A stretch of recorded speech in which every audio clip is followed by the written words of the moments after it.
When the school bell rings, it's not students running out, it's wild animals escaping the zoo.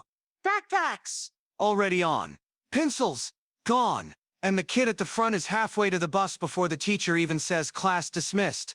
Meanwhile, there's always that one confused soul still packing up, looking around like, wait, we had homework? Then there's that one kid who says, the bell doesn't dismiss you, the teacher does. The hallway is a war zone. Lockers slamming, kids sprinting like it's the Olympics, and someone definitely dropped their lunchbox again. All this chaos just for 30 minutes of soggy fries, a cold pizza slice, and your friends stealing your juice box like it's a heist.